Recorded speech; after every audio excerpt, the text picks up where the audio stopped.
down in the car. One time give it all. Bust it open hard. Let me see you drop. Get down in the car. One time give it all. Bust it open hard. Let me see you drop.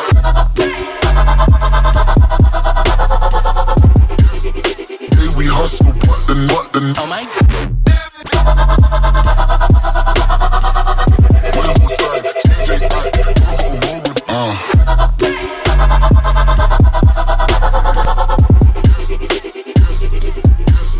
Oh my.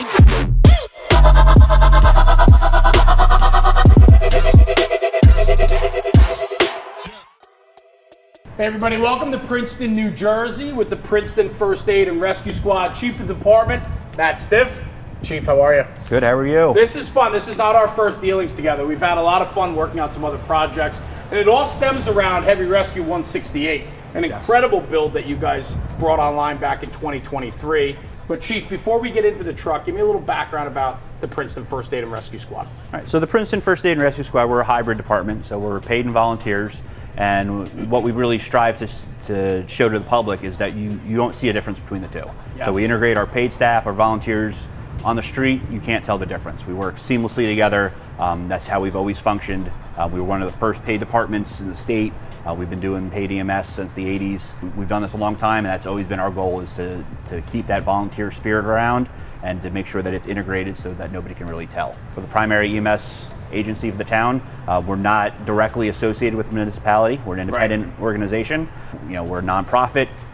We've got ambulances that do our normal, EMS calls, and then we do the technical rescue for the town and then the surrounding areas. We're kind of a special call unit. So really this truck kind of came to be. Again, we've been doing rescue for a long time. We were one of the first rescue companies in the state. One of the, New Jersey's unique. A lot of fire companies nationally are the ones that do technical rescue. But in New Jersey, you still see EMS companies that are doing them. So, it's a patient care driven skill. So we have EMTs right on the truck that are doing the rescue stuff. And, we've been doing this since, the early 60s. We've been doing it a long time. And this truck is really an upgrade on all of our history and, building on our previous trucks and our previous experiences to make this product. Professional service. That's what I've come to know with the Princeton First Aid and Rescue Squad. You talked about career, volunteer, it's a hybrid department, but you wouldn't know that if you walk through the door here. It shows. Correct. And the delivery of services matters. And so that professional manner in which you need to present every single day shows. And it shows through your people and also your equipment. So Heavy Rescue 168 is a heck of a build. Like I said, it's a 2023 Pierce Velocity. When you're putting together a heavy rescue like this, there's a lot that goes into the process. Thank you for having us once again. Of course. Stay tuned for a lot more information.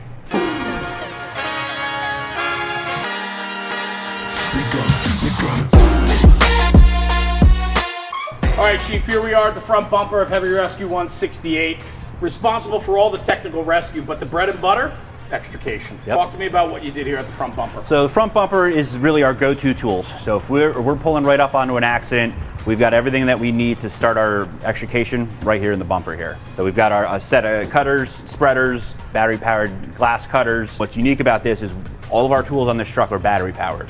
So we didn't have to make extra space for having the cord reels and all that other stuff. It really just allowed us to have exactly what we needed up here and not have to have extra space for reels and all that other stuff. I love the front bumper play, right? Because with the front bumper, we can nose in on our busy roadways. We're always worried about the protection of our crews. With the front bumper, if it's a simple door pop or something of ease, one or two tools, we can nose into that and protect our crews. I love it. Talk to me about the hitch receivers. 3 up front, it's kind of unique.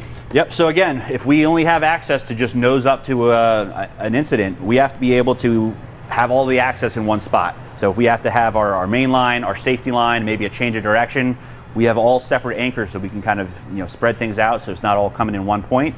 We could also run our winch off any one of these connections. It just gives us a lot of flexibility for whatever we need to do. With rescue comes 24 hours a day, lighting.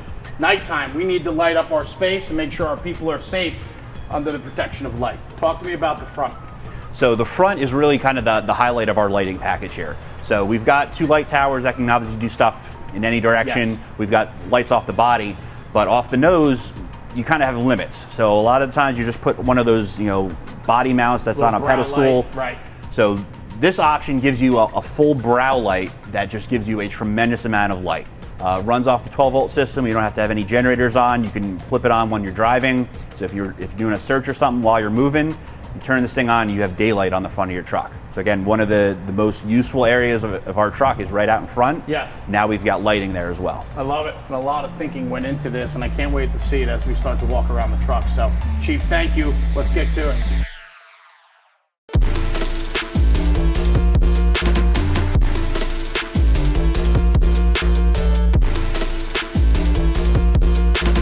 All right, Chief, so talk to me. As we start working our way down the driver's side, let's talk about the Velocity chassis and the choice for going with that chassis.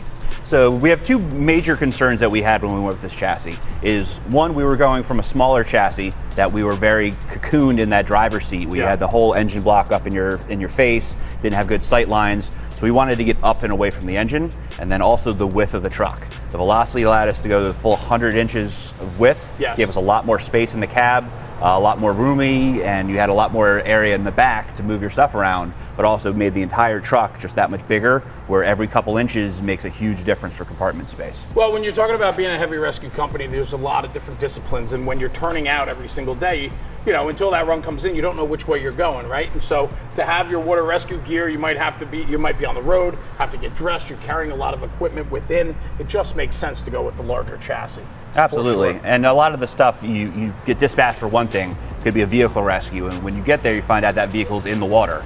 So then do you have to call for another truck, or do you have everything you need that's there? So a couple of things that I noticed too with the chassis, right? First off, 2 shorelines, not something you see every day. So the 2 shorelines is really just to share the load of what the electrical system needed. So we've got a lot of stuff that's charging. We got a lot of drills, we got batteries, we got all battery tools now. Secondly, the truck itself's got to be charged. Right. So we can't have this sitting here with all the drain on the batteries and not have it getting charged up. And this also is hooked into a ventilation system that we'll get to later, that as soon as you plug this in, it'll turn on an air circulation in the compartments to keep all of our equipment dry in case we're out in the rain or whatnot. We don't have to pull all the equipment off the truck to take care of it. When building a heavy rescue, there's so much thought ahead of time that goes into the build. The amount of time at the conference table is endless. I mean, it's just so many things to consider. Even just putting locks on the truck, right? To have a keypad lock because of the amount of money of equipment on this truck. Yep, absolutely. We always, you have the set price for the truck, and then you're probably matching that in the amount of equipment you're putting on it. No doubt, especially with the real estate on here. One thing that I noticed on the Velocity that's a little bit different is you guys decided to go with the fold down step. Why did you think about going with the fold down steps? So we did a lot of homework when we were looking at the different chassis options, and the steps that these chassis come with, and even some of the other Pierce bodies, they're very vertical. So you're basically walking up a ladder to get in. There isn't a nice platform.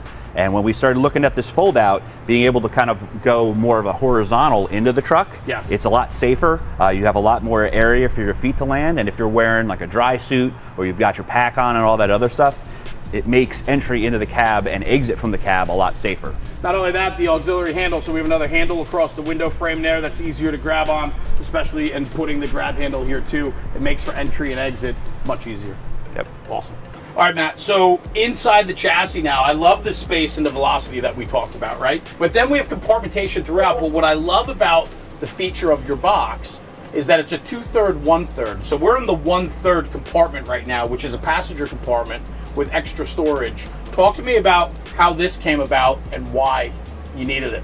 So one of the struggles we were trying to figure out is when you're going to the call, you're putting on your stuff, either your Swiftwater gear, your ice suits, rope harnesses, whatever it might be. In normal seat configurations, you got to worry about the pack, get caught up on something. If it's a dry suit, you're ripping your suit up, and there's no space. So having this set area back here, it can kind of be set up on its own. It's got its own heat air conditioning that we can control. So if you're coming out of ice water, you can have the heat cranked up back here and not have to worry about affecting the people in the front.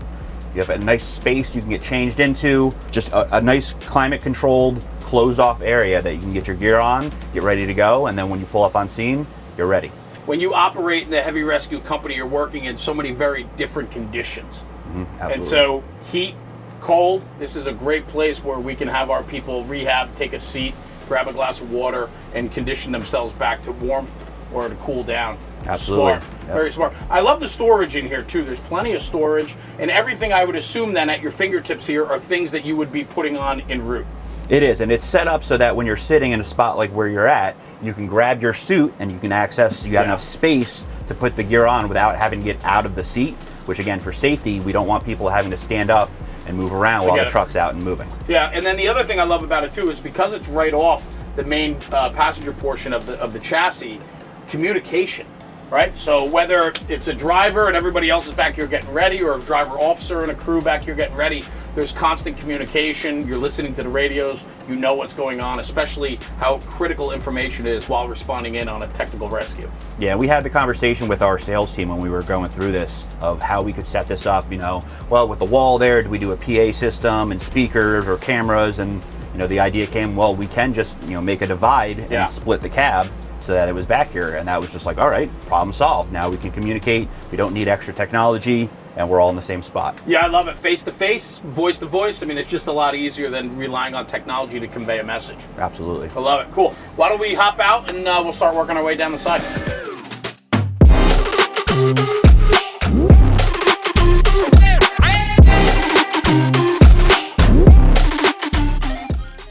All right, Chief, so when we were inside the chassis before, we were looking at the roll-up that's inside, and what I thought was really creative was the thinking about being able to access equipment from the inside and outside. Yep. What are we doing here?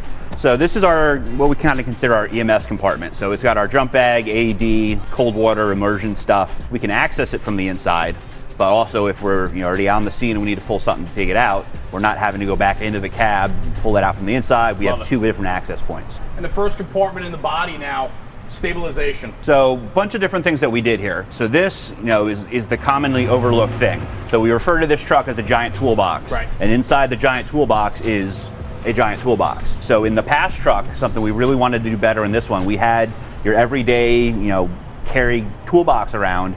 It wasn't mounted in here. It's bouncing all over the place. Right. You didn't have access. We came up with this solution where we have everything's laid out in here. Yes. We can just pull this out. It locks in. It's secure. It's not banging into the doors. Easy access to all of our tools. Just nice, simple, easy layout. Yeah. Then just working our way back, this is a lot of our common use, just shovels, pickets, things of that nature, and then a lot of our just everyday stabilization stuff that's multidisciplined. So we tried to split stuff up, all the water stuff's in one place, all the extrication stuff's in one place. This is kind of all of our stabilization stuff that can be used for trench, collapse, vehicle rescue, any of the common stuff that's on the outside, easily accessible. And I remember having a conversation with you guys being responsible for so many different technical rescue disciplines, right? I mean, you guys run the gamut and you cover them all. Yep. And not just for your own jurisdiction, but you're traveling outside your borders also. Correct.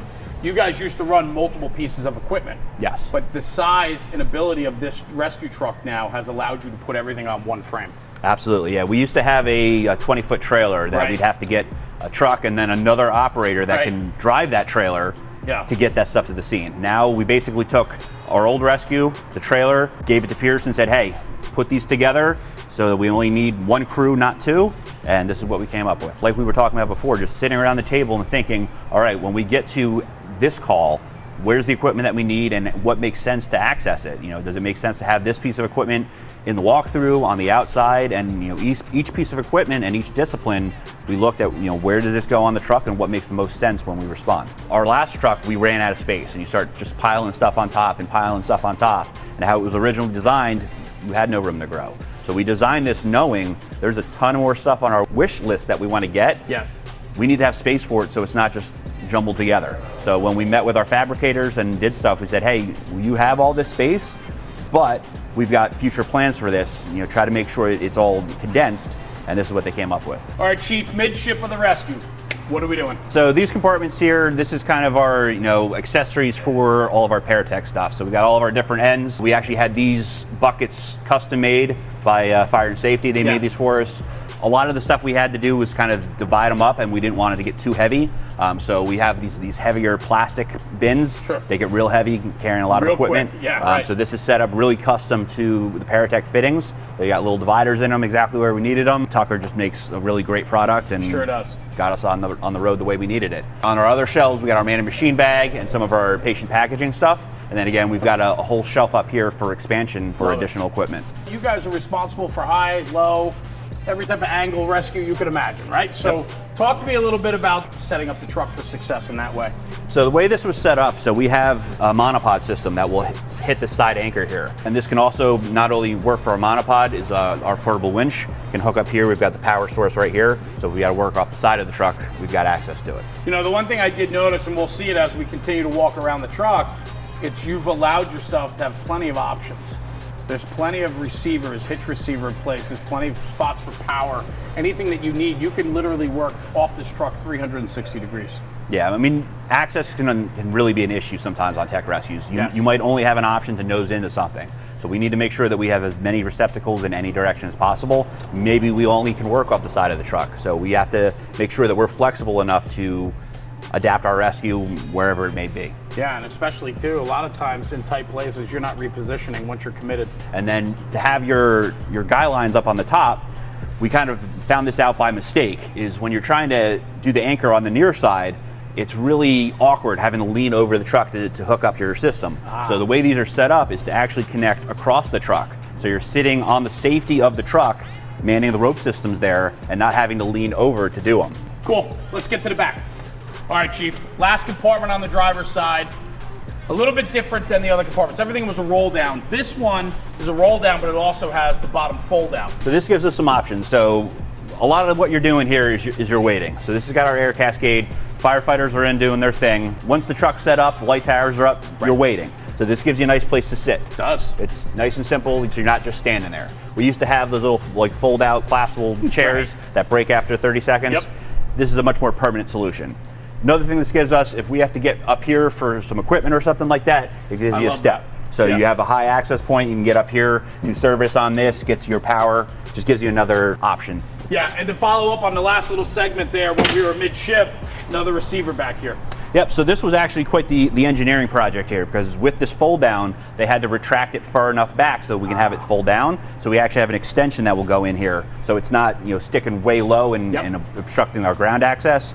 It's moved back, we have the extension that comes out so we can access it easier, and the step still works. It's those little things, man, those little nuances that make a difference, and that takes a lot of thinking and forward thought. Cool, I want to get to the rear because I love what you guys did in the rear, so let's take a walk. All right, Chief, we're at the rear, Heavy Rescue 168. Talk to me about some of the considerations you thought about when designing the rescue. So coming off the back of the truck here, we needed to have access to some of our reels. So again, having limited real estate, having to figure out how our internal compartments are going to work, this is where we had the space. So we've got our low pressure tool air off the back, we've got high pressure breathing air, scene lighting, and then obviously all of our safety reflective stuff in the back. Yeah, and then a couple other things too. We got triple hitch receivers down here again. And then what do we have inside this compartment? So in this compartment here, so I'll get the step down out of the way. So again, our bread and butter here is really doing vehicle rescue. So this is where we have a quick access to our grip hoist. Yes. So if we need to have some sort of a mechanical advantage, throw a line on a car hanging over an edge or something like that, throw the hitch in here, run it out, hook it to the car, a couple quick clicks, we got it tensioned, we can do our rescue, everyone's safe. Just a real nice, quick, easy access point. Something that sticks out to me on this build, right? We folded down the steps before when we were talking about the grip hoist compartment, but we got these two large double doors in the back here. What I find, which is really interesting a lot of times on big box builds like this, is a lot of times the area in the middle of the truck, down the frame rails and up, sometimes becomes lost and becomes a void space. You guys tackled it in a much different way, and I love it. Why don't we open these doors up and share this, because this is what I'm really interested in, is really dissecting and talking about what you guys decided to do here with this interior space. So like you had mentioned, it's all about space and utilizing your space. So even where these doors are located, you see a lot of traditional walk-ins, they kind of have those doors recessed. Yes. So you take those steps in. We really needed every inch of that space. So the doors are moved as far back as they could. This is moved up basically right on top of the frame rails to give us the maximum accessible storage space possible. And then really the access from inside, it's stuff that you normally wouldn't have access to. So either it's too deep into a compartment from the outside, or you have those coffin compartments you got to get up to the roof on. Yes. This is basically where those coffin compartments would be, but you have a much safer interior storage access to it instead of having to go up on the roof. This way we've got a nice, easy, lower access point. Just take a couple steps out instead of having to go up a ladder. It's just a much safer access. Yeah, and I want to piggyback on that too. This is the 2/3 walk-in. So when we did the earlier conversation about inside the cab, we had the 1/3 where guys could get dressed, put their dry suits on, firefighting gear, whatever they need. They have that climate-controlled interior. This then is the 2/3 walk-in behind it, but they are separated. Equipment, Correct. passenger. Correct. And again, for safety standards and just to kind of get around some of the stuff that, making sure everything's secured if you're sitting next to it, Right. we don't have to worry about that. So the fact that it's a true divide, Yes. all the equipment and the seating spaces are completely separated. We don't have to worry about loose equipment or something like that popping loose in transit and hitting you. Makes sense. Cool, let's hop in and talk about what you guys did. All right, Chief, so we're in the rear now. The 2/3 walk-in from the rear. There's a lot of big equipment in here. This is what I love about maximizing space on a heavy rescue truck. You guys really took it to the nth degree. This is really cool. Talk to me about some of the considerations back here. Yeah, so this is basically the best of both worlds of having a trailer, but on a full chassis. Yes. So this is really what was the contents of our technical rescue trailer. So we've got a lot of our lumber storage, so just of our loose cribbing and stuff that we use for structural collapse and things of that nature. We've got all of our confined space ventilation fans, some of our patient removal equipment, Stokes basket, Little Giant. We've got our ice sled back there, and then we just carry a whole bunch of full-length lumber so we can get on scene, cut it to length. So we just carry a huge supply of it, so whatever we need comes in the truck and we don't have to have a separate unit that takes it. Behind me we've got our trench panels, and then we have a pre-made cutting station that's basically on a table frame. We can pull that out, pop it up, it's good to go, throw the saw on it, and we can start cutting. To be able to respond on one truck with so much equipment, oftentimes there's a trench incident, we're waiting on a trailer, a pickup truck, we're loading the panels from the back of the firehouse into a truck to get them there. This is nice to have it all on the wheels, ready to go in one shot. Yeah, preparation is the only thing that we can really plan for. So if we're prepared that. for it, we have the stuff ready to go. You can't create time on these incidents, so you can save it pre-planning for them. And I want to double down on something you talked about too. This space right here with the netting would be the coffins on most trucks, which means you have to access that top side. Correct. You guys elected with this walk-in to eliminate the coffins on top, which just makes it that much easier to use and remove this equipment. Yeah, and access-wise, it's a lot easier to just basically be looking at what you're in and not having to basically look down. Yeah. It ends up being a lost space. It collects whatever things are sitting around. Yep. Just a much better utilization of space for us. Yeah, and I'm looking too, ladder complement, you have your dimensional lumber, but not only that, the other thing that strikes me too is you have a tremendous amount of space to grow into this. We do, and again, we didn't want to limit ourselves to this is what we have now and this is all we're going to be able to have. We wanted to be able to expand as things change to add equipment. And lastly, the ladderway above our heads. You have the two sunroofs that pop open, right? The latches. Yep. It's easier to climb from the interior up a ladder to the roof to get to your anchor points if you're doing a rope job compared to climbing up the exterior of the truck. Yep, and again, with that exterior ladder that you see on a lot of other trucks, it's out in the elements. So it gets covered in debris, it gets all dirty, gets wet.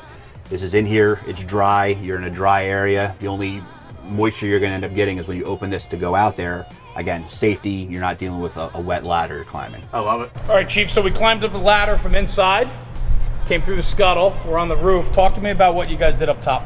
So again, the big purpose of this truck, or one of the big purposes of this truck, is air and light. Sure. So having light towers that we can get light 360 degrees, basically bring out the sun when we're out operating at a fire, along tech rescue, or even to help the police department if they're doing something. We can put these light towers up. Everything's LED now, which makes things a million times easier. Sure. You don't have to deal with those quartz bulbs or anything like that. And then the brightness is just unbelievable. Again, our sales team really knocked it out of the park. They had a truck come out with basically all the different light options on it, so we could actually see the product, Yep. see how the light went out. And again, the big thing with the LEDs is the filters and how it disperses the light. We could see all the different options and really see, all right, this is what it's going to look like on our truck. They had this exact light tower. They were able to put it up. We went out to a field, saw how the light went out, Nice. and we're like, that's what we want. I love that this is just a large working platform. When you eliminate the coffins and all the other things on top, it creates a large working platform, especially when we're running ropes or doing, any type of tech rescue that requires the truck. And again, with the way they designed this, being able to operate, if we're using our monopod off the side, you're now controlling these guy lines from here instead of having to basically reach over the side where it's not so safe. Right. I can sit right here, adjust the tension, adjust the angles from the safety of working on the truck instead of having to hang off the side of it. I love it. Nice Cool. little safety Great feature. considerations. Let's work our way down and get to the other side.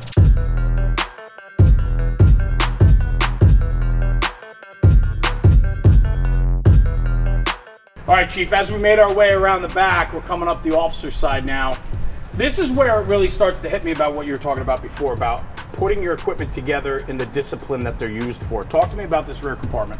So this is really all of our heavy lifting and moving stuff. So basically the idea we gave to our fabricators that, set this up kind of like you would for like a heavy duty tow truck. Just have all the stuff here, it's all got its place, it's all packed away. All of our grade 80 chain, our portable winches in here, all of our bottle jacks, heavy lifting slings, all that stuff is just situated in this compartment altogether. Something we were talking about too is access and storage. You have the Cascade on the other side, and it's a 6-bottle Cascade. So because the interior of the truck is being used on the walk-ins, we have to find place for the bottles, correct? Yes. Talk to me about what you thought about here. So a cool thing that Pierce was able to do for us is, instead of just completely losing space, is they were able to put this basically a fake wall around where the bottles are. So we've got bottle storage that's behind these walls, but we still have a completely usable compartment. Yes. And then for the ease of getting the bottles out for hydro testing, on our old truck, you had to take them out of a coffin compartment. So we ended up having to rope them off the roof, put them in a sling and put them down a ladder. It was a huge debacle, really concerning safety-wise, being able to get those bottles out. Here, we take a couple screws off, the bottles come right out, send them out for hydro, come back in, tip them right in. It's a couple-minute operation instead of an entire day operation. That is the thinking that goes into it. That's why you've got to know what you're building and the equipment that's going into the truck before you start to build. Let's go over to wheel well seal. Talk to me about what we're doing here. So this compartment is our stabilization stuff, again, for typically our motor vehicle accidents. So we've got our step chocks, we've got our patient protection stuff here with our plastics, and then we've just got cribbing that we can deploy wherever we need to deploy it. Another thing that we kind of added in here, when you're moving the lumber in and out, we don't want to smack up our nice shiny truck here. So these Velcros come out, a simple thing just to kind of protect the body, protect the paint. Something that's interesting to me, and we talked about it, we alluded to it before, but we're going to go in depth on it now, is this air system, circulating air in the compartments. Talk to me about that. So this is something we didn't even think about when we started designing this. Really, our sales guy came up with the idea of like, wow, you've got all this equipment. What do you do when you get back and you are operating in the rain? You got to pull that stuff off. Yes. You got to sit it out in the bay and let it dry. Came up with this idea. Basically, all these compartments have air circulation in it. So as soon as you plug in those shorelines, air will start moving. So we don't have to leave the compartment doors open. We don't have to pull equipment out. Air's always moving. So we don't have to worry about surface rust or things getting wet and moldy. As soon as you plug the truck in, it's taken care of. So again, that return to service thing on the back end is so much quicker, not having to do all that extra work. Yeah, and it's really just as simple as tubing that's up top, out in the back of the compartment that runs lengthways along the body, and it just has holes in it. And it's just pumping air through and circulating air. Yep, and they tucked it away again. It's up out of the way, so it's not impacting any of our storage space, but it's an added feature for all the trucks. Very cool. Let's keep moving. All right, Chief, here we are, next compartment. A couple interesting things here. Let's go. So this is where we keep all of our Milwaukee tools. So we've got all of our battery stuff, our table saw we can put onto our cutting table, and then this is where our other low pressure tool air is. So something cool that Pierce set up for us. We've got the other air reel on the other side of the truck. We can run the two of them at independent pressures. So this can be set completely independent from the other side of the Cascade. So if we had to do airbags and shooting struts, for instance, we can run them at the same time without having to change the pressures back and forth. Completely independent here. One other cool thing about these compartments, as we go around, if you really look deep into the compartments, we've got every compartment set up for power. We don't know if at some point we're going to change our minds and say, hey, we have a cool new stabilization thing that we can do that needs battery power, needs a charger.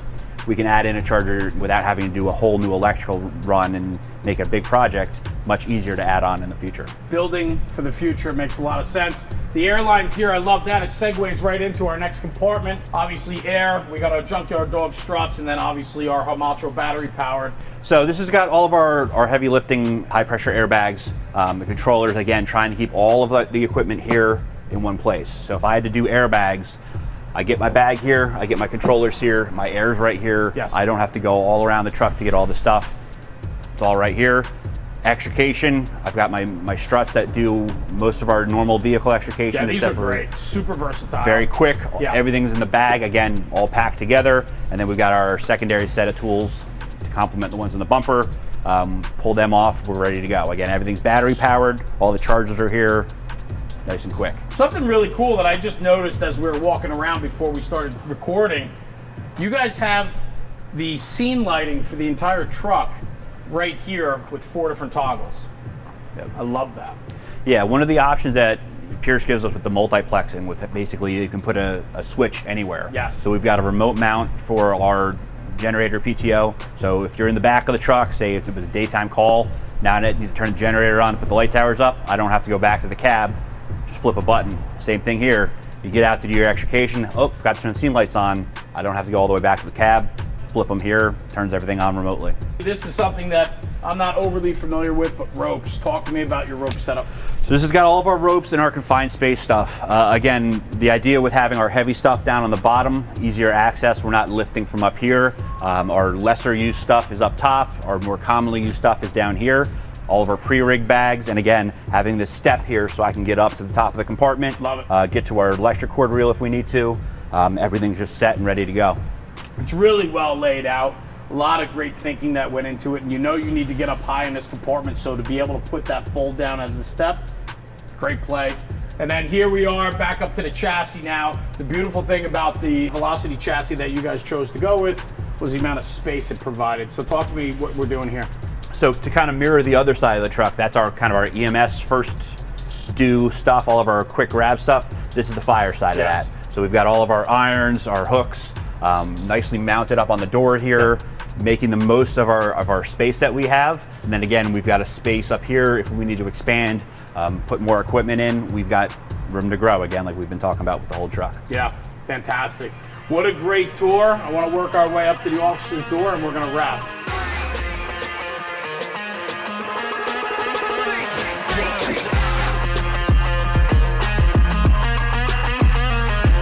All right, Chief, so we worked our way around Heavy Rescue 168. An incredible build, man. So much went into this, and I can understand the importance and the stress on the pre-construction side of things, and then obviously mid-construction, make sure things are being done correctly, and then the post-construction. So this was a pretty unique way that we kind of went about this. We had the fabrication team get involved really Yes. early on. So much, I mean, you know, with your pumpers and your ladders, more or less they're about the same, but there's so much fabrication that went into tool storage and where stuff is going to get laid out.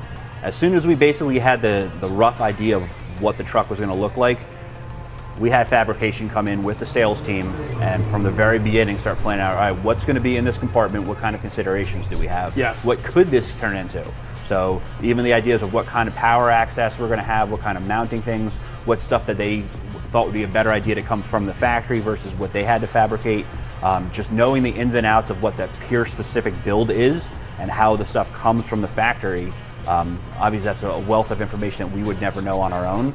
So the sales team was able to tell us, hey, get this and this from the factory, and then we can, you know, maneuver that on our end and make it into what you want it to be. The one thing I've learned over the years of building fire apparatus is you only know what you know. And you need to come to rely on people that know things you don't. And when it comes to upfitting and fabrication and equipment storage, there's people that do this every single day. Fire and Safety Services out of New Jersey has an incredible lineup of talent within their shops that work on the process. Yeah, I mean, their fabrication team, again, getting involved very early. As soon as that truck shows up, it's not the first time they've ever seen it. So, you know, right. It's not, all right, we have a brand new canvas we had to figure out from scratch. All right, we remember what we did when we did the pre-construction. We know Yes. what's going on here.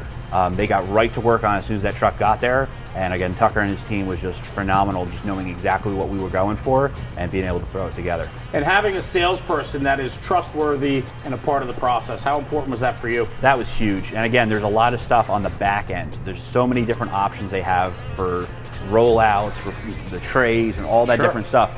Being able to just say, all right, this is what you need it to do, these are your options, and this is what's going to work for you. We obviously don't know what exactly every single thing is out there. They know that, they can kind of fill the gap. We know what we want to do, and they get us that, you know, from here to there of what is optional for us. Well, the teamwork in this build shows as we just walked around from front to back and all the way around the sides. I mean, there's just so much here. Really well done. Chief Matt Stiff, thank you, Chief, for having us in Princeton today. Thanks for coming out. Appreciate it. Yeah, thanks so much. Guys, continue to tune in to social media and the YouTube channels for the Fire and Safety Services Pierce calendar project for 2024. This is the October build. We're looking forward to seeing you back in November at the next one. Jeremy, National Fire Radio. Gotcha.